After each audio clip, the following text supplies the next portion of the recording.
En esta unidad vamos a ver cómo darle forma a tu tejido. En esta ocasión te voy a enseñar 3 formas de hacer aumentos y 3 de hacer disminuciones y cómo podés combinarlas en distintos tejidos. Por definición, un aumento es el incremento de uno o más puntos en un mismo espacio. Por el contrario, una disminución es el decrecimiento de 2 o más puntos a un mismo espacio, ¿sí? De 2 puntos generamos uno solo y por el contrario en el aumento de un solo punto generamos 2 o más.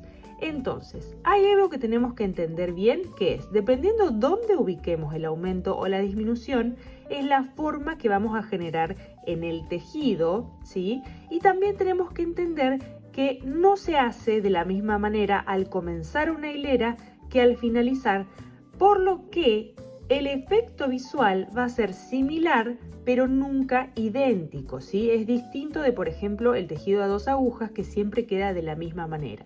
Acá, por ejemplo, hay combinadas 2 formas de hacer disminuciones al principio y al final, pero vemos que por más que sí se ve como una forma similar, no es lo mismo de un lado y del otro.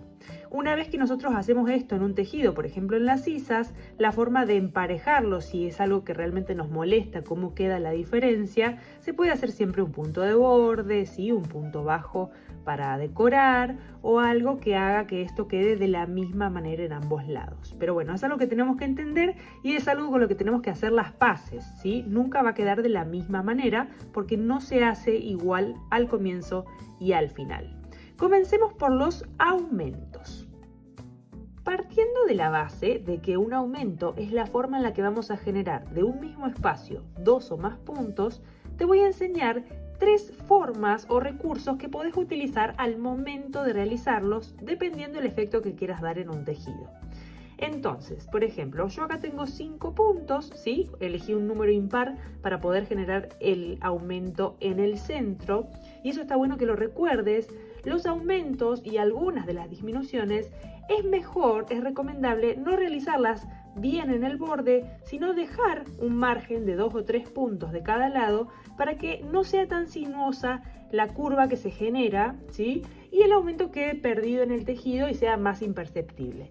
Entonces, la forma más sencilla de realizar un aumento es de un punto hacer 2, literal, en un mismo espacio, tejer 2 veces, ¿sí? En vez de una sola vareta, realizo 2. Entonces, finalizo esta hilera y vemos la segunda forma de realizar el aumento. Ahora, otro recurso para realizar un aumento, ¿sí? Es, por ejemplo, yo acá tengo el aumento inicial, el aumento simple que realicé en la hilera anterior y podría tejer 2 veces acá o 2 veces acá, pero otro recurso para realizar un aumento es simplemente generar una cadeneta extra en el medio de los dos, ¿sí? Cada cadeneta es equivalente a un punto, entonces está bueno entender que es otro recurso que podemos utilizar, porque si yo lo veo de arriba, ¿sí? Tengo un espacio más donde tejer en la próxima hilera. Entonces, no solamente se hacen aumentos tejiendo sobre el punto anterior con un punto nuevo, sino también con espacios, con cadenetas vacías, por decirlo, ¿sí? Y ahora les muestro en la siguiente hilera una combinación de los dos para generar otro tipo de aumento, un aumento doble. Entonces, por ejemplo, yo ya llegué a este espacio que se generó, ¿sí? Son calados que quedan, son propios de los aumentos. Y, por ejemplo, en vez de hacer 2 puntos en este mismo espacio, puedo hacer un aumento doble, ya que de un mismo espacio no solo saco 1, sino que saco 2 puntos más. Tejo una vareta en ese espacio, hago una cadeneta y tejo otra vareta más. Entonces, en vez de sumar un punto más, sumé 2, por eso se dice que es aumento doble. Esto es muy común utilizarlo, por ejemplo, en breteles donde yo voy a comenzar desde arriba, ¿sí? Comienzo desde la parte del bretel arriba donde se toca con el hombro, voy generando aumentos hasta que llego al ancho de copa que yo quiero tener y dejo de realizar aumentos para darle un largo, ¿sí? El largo deseado a la copa. Eso es muy común. Y si no, también cuando hacemos un tejido tubular y queremos empezar a generar las sisas que se hacen como los aumentos raglan o en los shorts, también se va generando esto en un mismo espacio en cada ronda para poder tener el aumento de cadera, el aumento de cada pierna y demás, ¿sí? Son 3 recursos muy sencillos para generar distintos tipos de aumentos que podemos combinar dependiendo de lo que queramos generar en el tejido. Comencemos por entender cómo funciona, ¿sí? Cuál es la mecánica de una disminución simple y doble. Por ejemplo, una disminución simple siempre la voy a hacer con puntos altos o varetas, ¿sí? Y la voy a hacer como si fuese a involucrar estos 2 puntos para hacer uno solo. Hago una lazada, paso por el punto, traigo hilo y con una lazada solo cierro 2 de los 3 hilos que tenía montados en la aguja, ¿sí? Es como si fuese a hacer un punto que hago una lazada y lo termino de cerrar, pero solo lo hago hasta la mitad. Entonces ahora tengo 2 hilos montados en la aguja y vuelvo a tejer lo mismo en el punto de al lado. Hago una lazada, paso por el punto, traigo hilo y con una lazada solo cierro 2, ¿sí? Entonces ahí es como que hice 2 veces media vareta, ¿sí? Que quedó incompleta. Tengo 3 puntos encimados en la aguja y con una lazada cierro los 3. Entonces de esta manera, de 2 puntos, hice uno solo, ¿sí? Y sigo tejiendo con normalidad. Esa es una disminución simple, ¿sí? Ubicada en el centro del tejido para que quede un poco menos pronunciada, ¿sí? Es como que se pierde en el tejido y casi ni se nota dónde va a quedar. Ahora veamos cómo se hace una disminución doble, ¿sí? En una disminución doble de 3 puntos vamos a hacer uno solo, ¿sí? Vamos a suprimir 2 puntos, por eso es que se llama doble. Ahora la mecánica es similar pero distinta. Hacemos media vareta, ¿sí? Como lo vamos a dejar a la mitad. Hago una lazada, paso por el punto, traigo hilo y con una lazada cierro solo la mitad de la vareta, ¿sí? Y me quedan 2 puntos encimados en la aguja. Ahora hago una lazada, paso por el punto siguiente y traigo hilo. Pero ahora ya no lo voy a cerrar, no voy a cerrar la mitad del punto como si fuese una disminución doble. Voy a dejar 4 hilos encimados en la aguja. Y por el tercer punto, sin lazada, paso, traigo hilo y ahora tengo 3, 4, 5. Entonces, con una lazada cierro 3 y me quedan 3.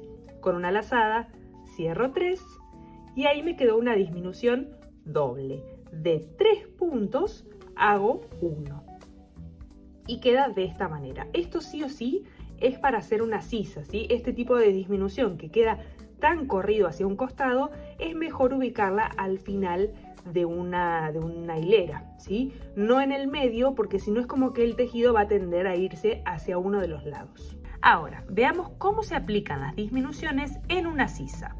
Por ejemplo, si este fuese el ancho de nuestro tejido, ¿sí? Del frente, por ejemplo, vamos a ver cómo hacemos. En primer lugar, siempre está bueno que en una sisa dejemos entre 2 y 5 puntos de cada lado sin tejer, ¿sí? Que hagamos la parte recta del tejido, lo cerramos y después comenzamos a tejer de vuelta dejando de cada lado mínimo 3 puntos, ¿sí? Rectos, que van a ser el comienzo de nuestra sisa.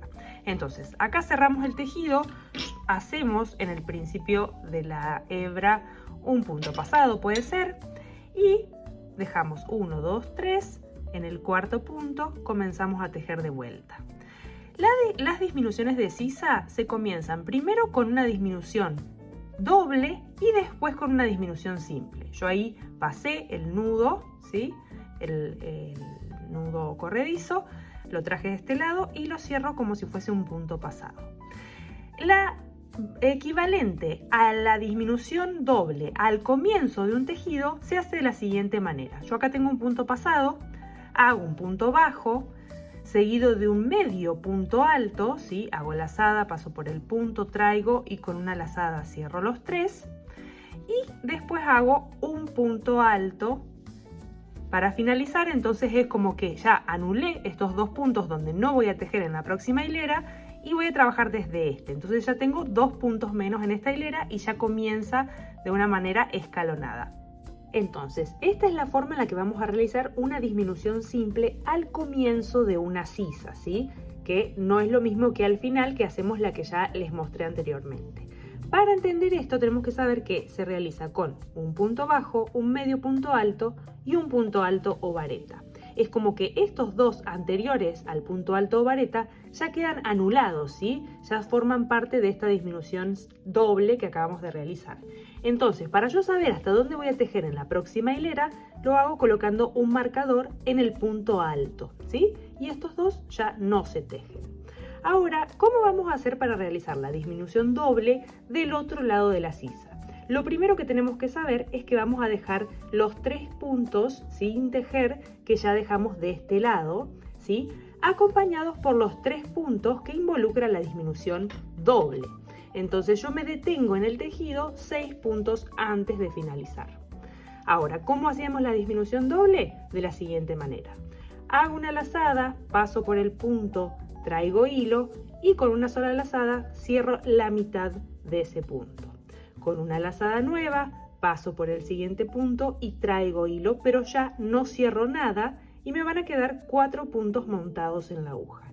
Ahora, sin hacer lazada, paso por el tercer punto, traigo hilo y ahora ya tengo 5 puntos. Con una lazada cierro 3 y con otra lazada cierro otros 3. Y ahí ya quedó la disminución doble de un lado y del otro. Como ya sabemos, no va a quedar idéntica, pero después le podemos hacer algún tipo de borde para que quede bastante similar. Y ahora vamos a hacer directamente la disminución simple, de la forma que ya lo sabemos hacer al finalizar y al principio de la siguiente manera. Si comúnmente nosotros para hacer un punto alto hacemos 3 cadenetas de altura, en este caso solo vamos a hacer 2 y simplemente vamos a saltearnos un punto. Entonces, en vez de tejer en este punto, directamente hago una vareta en el punto siguiente y es como que de esta manera yo de 2 puntos hice uno solo, simplemente sin tejer ese punto que está en ese borde. Entonces, de este lado ya vamos a ver cómo se empieza a formar esta curva de la sisa. Y ahora, para hacer la disminución simple del otro lado, voy a tomar estos 2 puntos, así que voy a tejer hasta que solo me queden estos 2 puntos para hacer la disminución simple. Llegué al final, me quedan estos 2 puntos donde tengo que tejer y hago la disminución que ya aprendimos. Esperen que saco el marcador, ahí está, y es, hago una lazada, paso por un punto, traigo hilo y solo cierro la mitad de ese punto alto. Hago otra lazada, paso por el siguiente punto, traigo hilo y cierro la otra mitad.